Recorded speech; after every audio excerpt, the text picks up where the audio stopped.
On a particularly chilly night, I found myself enveloped in a sense of despair, contemplating the grim reality of my family life. My parents, who were supposed to be our guardians and providers, had become the very source of our anguish. Their transformation into figures I could scarcely recognize as the caring figures parents ought to be was both alarming and heart-wrenching.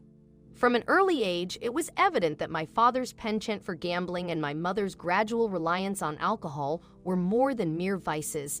They were destructive forces tearing our family apart. Their once sporadic arguments escalated over the years into frequent volatile clashes, leaving our home in ruins and their relationship with us, their children, all but neglected.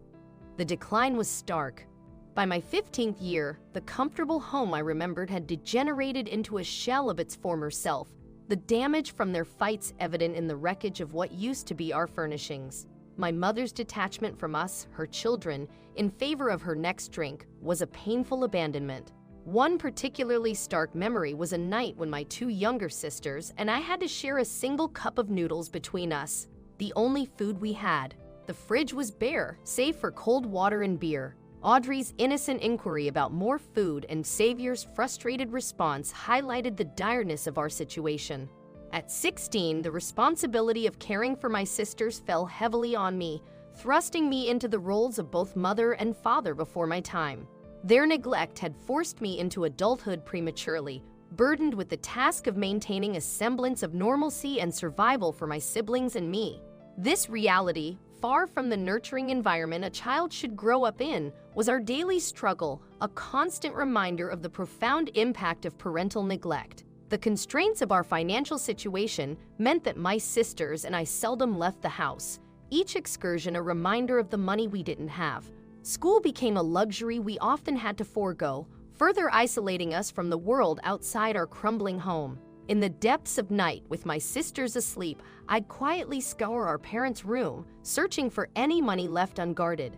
This scavenged cash became our lifeline, meticulously allocated to sustain us, primarily for food, though each search yielded diminishing returns.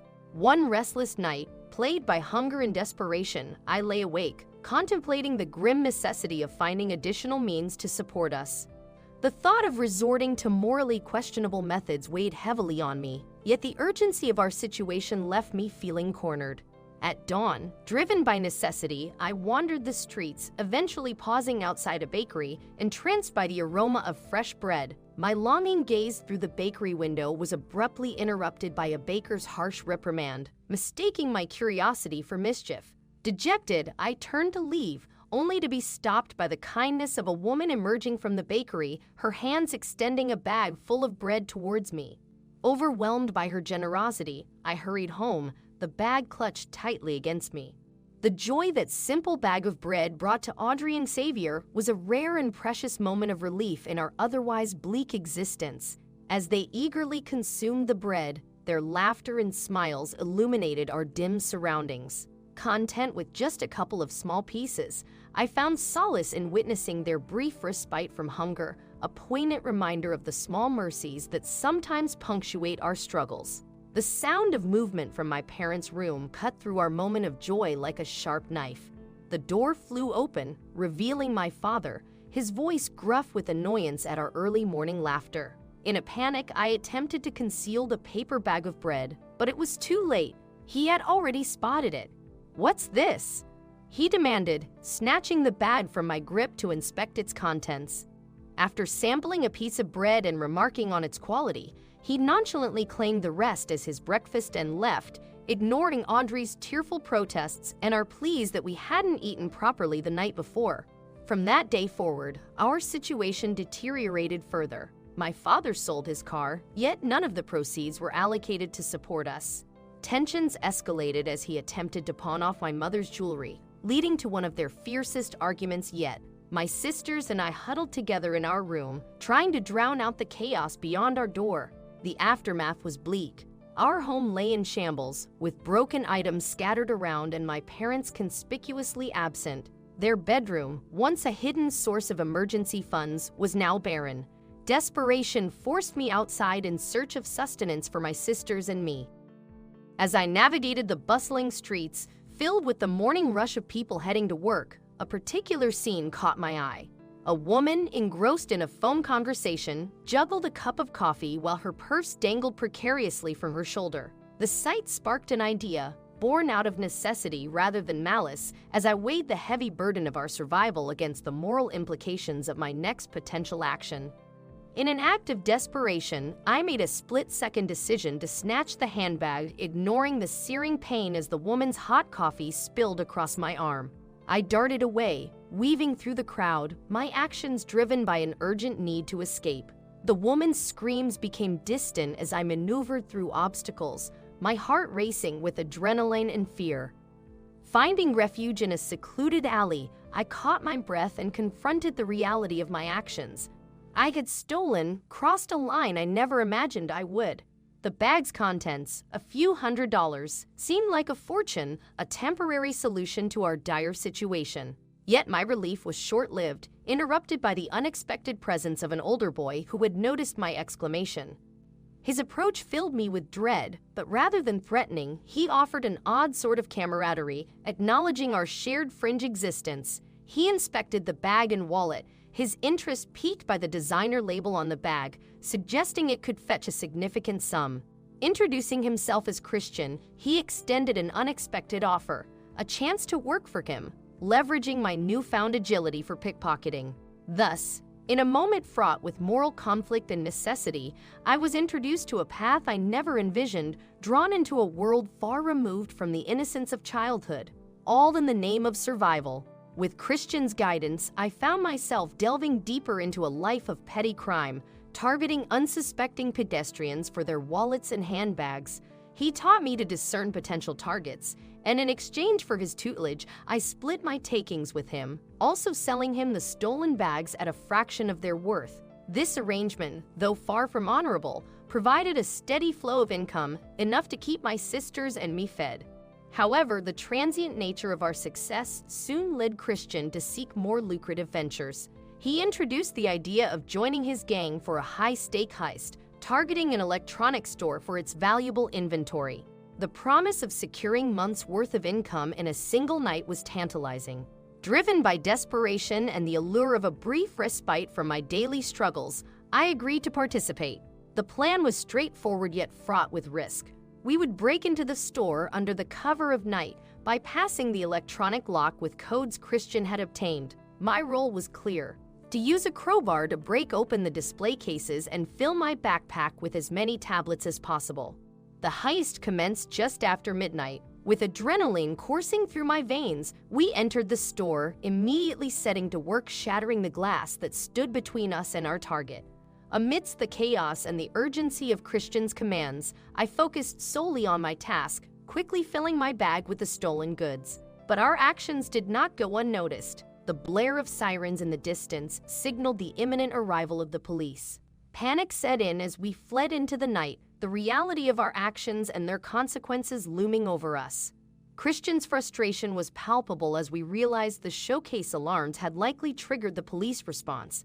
Our desperate attempt to flee was cut short by a police blockade. Surrounded and outnumbered, we surrendered, our hands raised in defeat. The swift action of the police left no room for escape. Handcuffed and subdued, I was overwhelmed by a profound sense of despair, my mind racing with thoughts of my sister's welfare in my absence. The following day, my bleak reflections were interrupted by the arrival of Zoe, a social worker. Her presence offered a glimmer of hope amidst my turmoil. As I recounted the dire circumstances that led to my involvement in theft, a narrative of desperation and familial neglect unfolded. Zoe's decision to take my sisters into her care while I remained in juvenile detention was a bittersweet resolution. Their safety was paramount, yet the separation was agonizing. The charges of robbery and theft that were levied against me resulted in a harrowing experience within the juvenile detention system. Bullied and isolated, I sought solace in the opportunity to continue my education, a semblance of normalcy in a life turned upside down. School became my refuge, a place where the chaos of my home life could not reach me. Amidst the trials of detention, my thoughts frequently wandered to my sisters, hoping for their well-being under Zoe's care. Anger towards my parents simmered within me, their neglect having set me on this path. The burden of their failures weighed heavily, a constant reminder that the role I was forced to assume was never mine to bear. The realization that their parental responsibilities were shirked at the cost of our well-being fueled my resentment, marking a profound turning point in my understanding of accountability and the consequences of their actions. After spending several years behind bars, I made the decision to take legal action against my parents for bringing me into this world. Surprisingly, I managed to get in touch with Zoe. Sharing my intentions with her, she fully supported the idea and returned a few days later with a lawyer in tow. Together, we meticulously crafted my case. At that point, monetary gain was inconsequential. My primary goal was to see my parents held accountable for their actions. Finally, the moment arrived to confront them in court. The atmosphere was charged as the courtroom overflowed with spectators, photographers, and reporters. Spotting my sisters alongside Zoe, I rushed over to them. Audrey appeared thinner, but Xavier greeted me with a smile. Embracing them, I inquired about their well-being, relieved to hear they were being cared for in a decent foster home arranged by Zoe. However, their desire to live with me tugged at my heartstrings. All I longed for was to return home and care for them. As our parents entered the courtroom, their shame was palpable.